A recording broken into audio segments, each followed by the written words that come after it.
In 1965, as tens of thousands of American troops pour into South Vietnam, a very different war is already underway in the highlands and along the borders. While conventional divisions come ashore expecting to crush the Viet Cong with overwhelming firepower, a few hundred men in Green Berets are fighting alongside several thousand tribesmen who are not, by any conventional standards, soldiers at all. The unit they build to fight that second war will become one of the most effective American instruments of the entire conflict. It is called the Mobile Strike Force Command, and almost everyone who serves in it or around it knows it simply as Mike Force. To understand why Mike Force exists, you first have to understand the system it is built to rescue. By 1964, US Army Special Forces have been in South Vietnam for years, and the heart of their effort is the Civilian Irregular Defense Group program, usually shortened to CIDG and spoken by the men who run it as CIDG. The idea is elegant on paper. Green Beret A-teams, 12 men apiece, establish fortified camps in the remote borderlands and recruit the local population into a paramilitary force. Frequently, these recruits are ethnic minorities with their own grievances against the government in Saigon and an even deeper hatred of the communists. The camps watch the infiltration routes, patrol the surrounding country, and give the local people a reason to side with the government. It is counterinsurgency in its purest form, the kind of work Special Forces was created to do. The flaw in the design becomes apparent quickly. These camps sit alone, often within a few kilometers of the Cambodian or Laotian border, far from any conventional support and reachable mainly by air.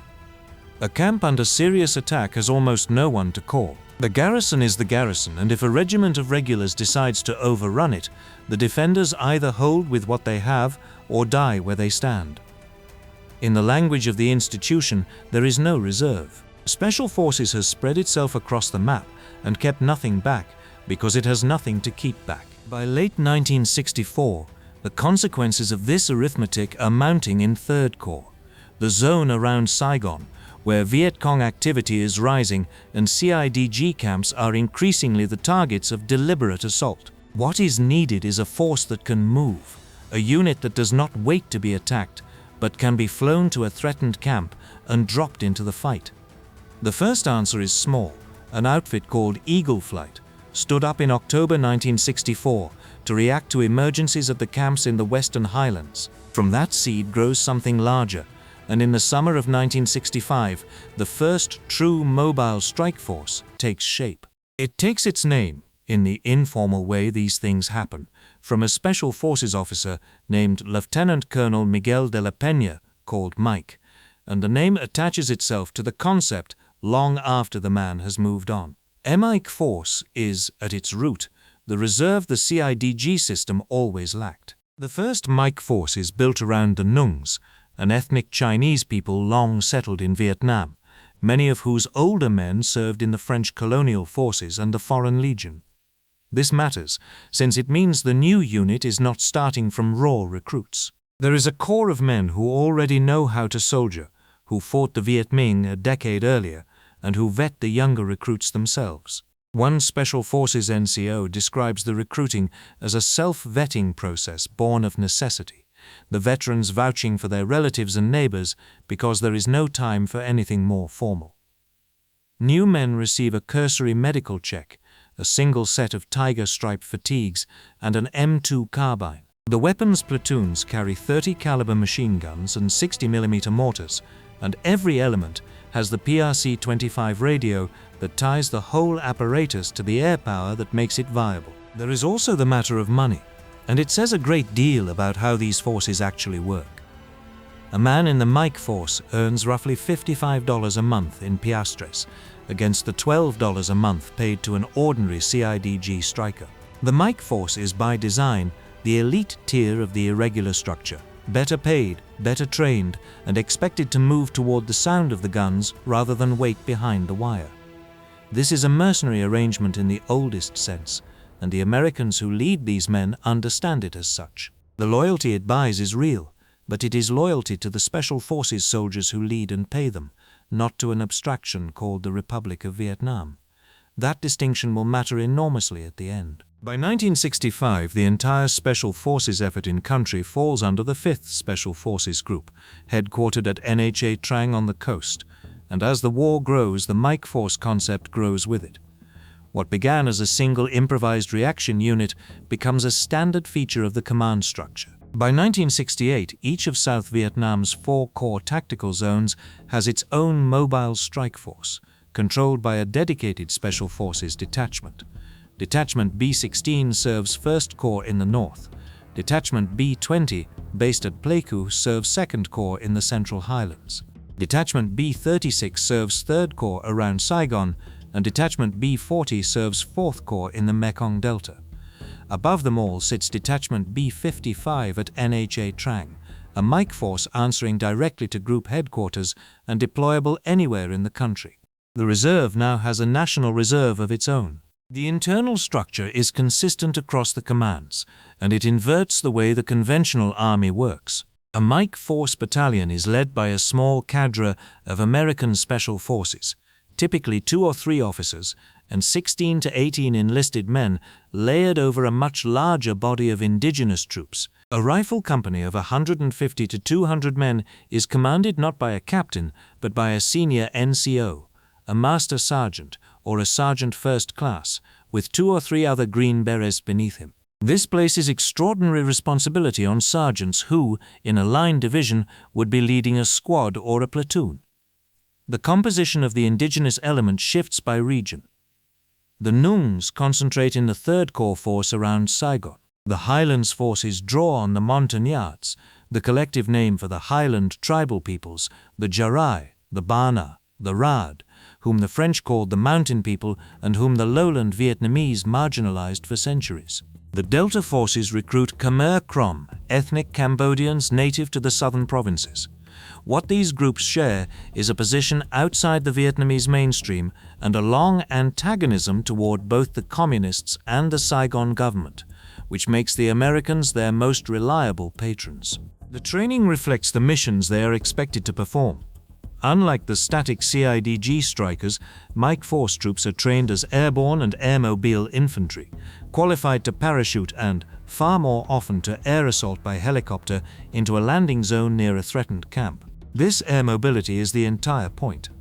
A Mike Force company is useless if it cannot reach the fight in hours, and so it lives and dies by the helicopter, which in turn means it lives and dies by the weather and by the enemy's anti-aircraft fire. When the monsoon grounds the aircraft, the mobile reserve is no more mobile than anyone else. The range of tasks expands well beyond the original rescue concept.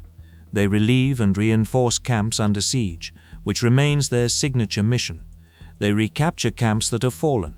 They conduct search and destroy operations into areas the conventional forces cannot economically reach, and reconnaissance in force to find and fix enemy units. They serve as the mobile reserve for each corps zone, and the NHA Trang Force serves as the reserve for the whole country. They become valuable for recovering downed pilots, precisely because they are mobile and often operating in the remote places where aircraft go down. They mark drop zones and landing zones, direct airstrikes, and gather intelligence much as the long-range patrols do, the units the Army calls LRPs. The Mike Force becomes in practice a general-purpose tool for any job requiring competent infantry willing to operate where the regular Army will not. A comparison clarifies what the Mike Force is and what it is not. The conventional Army's answer to the same broad problem is something like Tiger Force, oriented toward counter-guerrilla operations and, increasingly, toward the body count as the measure of its work. The Mike Force rests on a different premise entirely. The premise of force multiplication, the idea that a handful of Americans can generate combat power far out of proportion to their number by leading indigenous troops who know the ground. The distinction is not academic. It shapes how the unit fights and how its small American cadre understand their own role, which is less to kill the enemy directly than to make several hundred tribesmen into a force that can. The first real test of the concept comes not in one decisive battle, but in the steady accumulation of relief operations, and an early example from February 1967 shows the model working as designed. The CIDG camp at Budop, near the Cambodian border in 3rd Corps, comes under pressure, and the NH Trang Mike force is committed. Within 2 hours of the first contact, MIC force elements have been airlifted to the camp. On the morning of February 17th, the 1st Company of the 3rd Nung Battalion, the airborne MIC force of 3rd Corps, arrives to reinforce Budop and push offensive operations east of the camp. 3 days later, that company runs into more than a battalion of the People's Army 12th Regiment, armed with recoilless rifles and mortars. The fighting is sharp, and the MIC force takes losses, but the camp holds and the enemy concentration is found and engaged. This is the system functioning exactly as its designers intended. A camp is threatened, a mobile force arrives within hours, and the attacker finds not an isolated garrison but a reinforced position backed by American air power. By the Tet Offensive at the end of January 1968, the MIC force has become the principal quick reaction reserve for the entire CIDG camp system, and the offensive tests every unit in the country at once. It is in this period that the most consequential single action in MIC force history unfolds, and it is worth examining closely, since it reveals both the courage these units routinely display and the limits of what they can accomplish against a determined conventional enemy. By early February 1968, in the far northwest corner of South Vietnam, near the Marine base at Khe Sanh and within sight of the Laotian border, stands the Special Forces camp at Lang Vei, defended by Detachment A-101 of Company C, 5th Special Forces Group, along with its CIDG garrison and a number of Laotian troops and civilian refugees who have fled across the border. The North Vietnamese have been signaling their intentions. They have taken the nearby positions at Khe Sanh village and at Ban Hue Sane in Laos in late January, and engine noises in the jungle have been reported for days. What the defenders do not anticipate, what no one in the American command in that sector is prepared to believe, is armor. On the night of February 6th and into the early hours of February 7th, 1968, the North Vietnamese assault Lang Vei with a reinforced regiment, supported by a company of Soviet-built PT-76 light amphibious tanks. The tanks have been swum down the Zaopon River to a point southwest of the camp, an approach the defenders never imagined possible. It is the first time the enemy employs tanks against American and South Vietnamese positions in the war. The defenders radio that there are tanks in the wire, and they cannot convince the command at Khe Sanh that this is true. The Marine leadership at Khe Sanh declines repeated requests for a ground relief force, fearing ambush, and judges a helicopter assault into a night battle against armor to be futile. The garrison at Lang Vei is, in the most literal sense, on its own, the precise condition the entire MIC force concept was created to prevent. It is an irony the survivors will not soon forget. The camp is overrun. The defense, though, is not a collapse. The civilian irregular defense group strikers are later credited with defending the camp resolutely, with at least half of those killed dying in their fighting positions rather than in flight. The action that comes to define the battle is a rescue mounted from the old Lang Vei camp to the east by Sergeant First Class Eugene Ashley Jr., the senior Special Forces advisor present, who organizes a scratch assault force out of Laotian troops with little appetite for counter-attacking North Vietnamese armor in the dark. Sergeant First Class Eugene Ashley Jr. of Detachment A-101 leads 5 separate assaults toward the camp's command bunker to reach the Americans trapped inside. Between assaults, he directs Marine artillery and Air Force forward air controllers onto the enemy positions, at one point calling strikes down nearly on top of his own location. On the 5th attempt, he is struck in the chest by heavy machine gun fire, and though he refuses evacuation and tries to continue, he loses consciousness short of the bunker and is killed by an artillery round. The continuous airstrikes he directed pin the enemy long enough for survivors to escape. Eugene Ashley is posthumously awarded the Medal of Honor, presented to his family by Vice President Spiro Agnew in December 1969. The accounting at Lang Vei is grim and worth stating plainly, since the temptation in telling these stories is to let the heroism obscure the outcome. The camp is lost. 14 Americans make it out, only 1 of them unwounded. 10 are missing, 2 of whom are captured. Of the indigenous and allied troops, 244 CIDG are recovered, 61 of them wounded, and 9 Vietnamese special forces survive. some 3,000 Montagnard and Laotian civilians and military personnel are eventually flown out.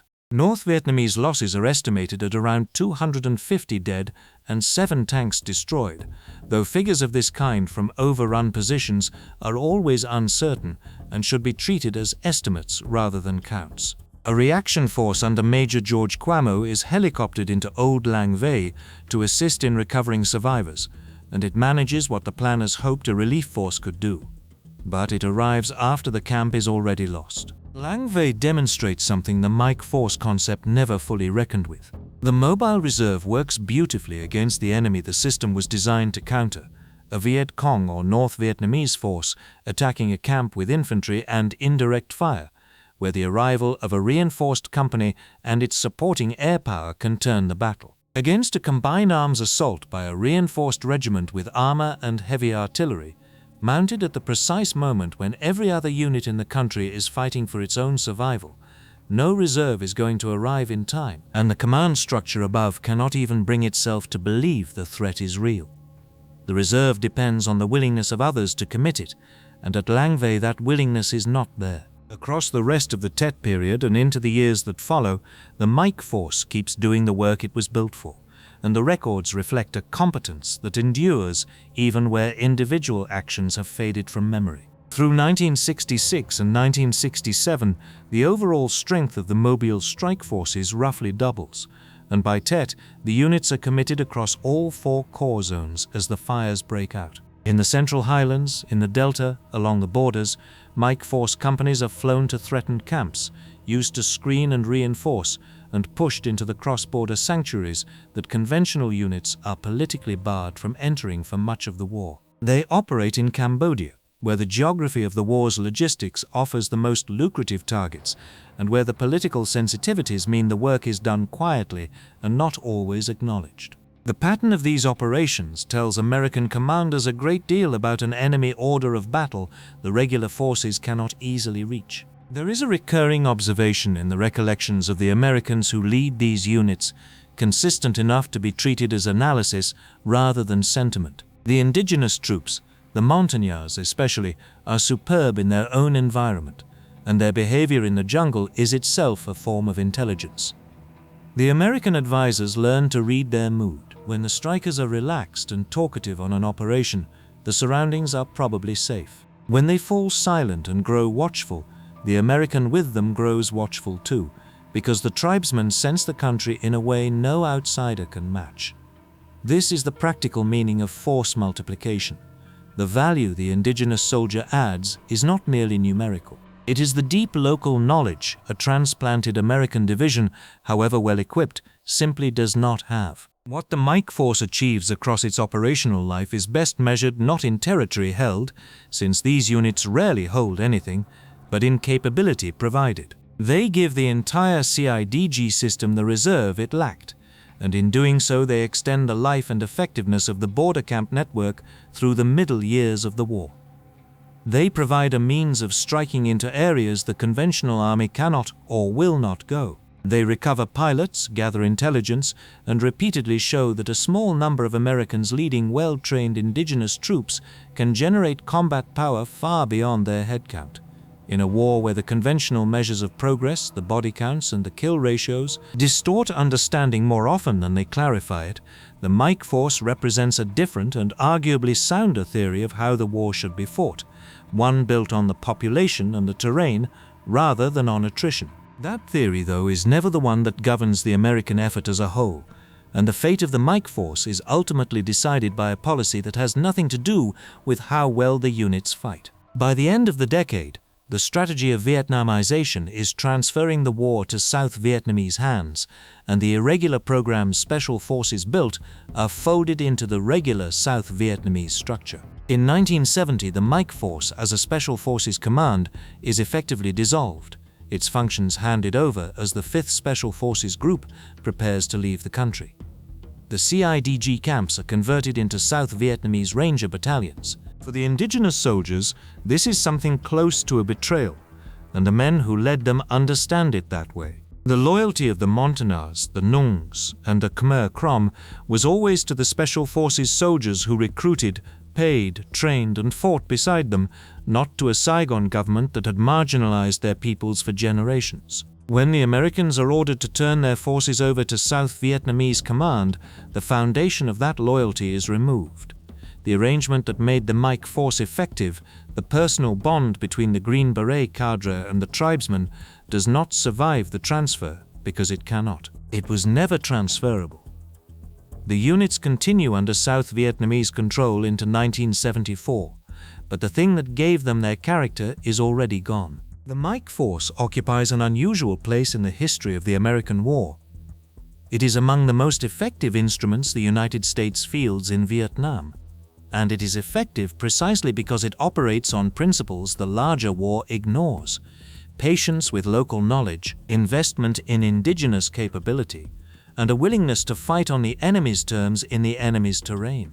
Yet its effectiveness depends entirely on relationships no institution can sustain once the policy changes, and so the same force multiplication that makes it formidable also makes it impossible to hand off. The Americans build something that works, and then discover that the one thing making it work is the one thing they cannot leave behind when they go.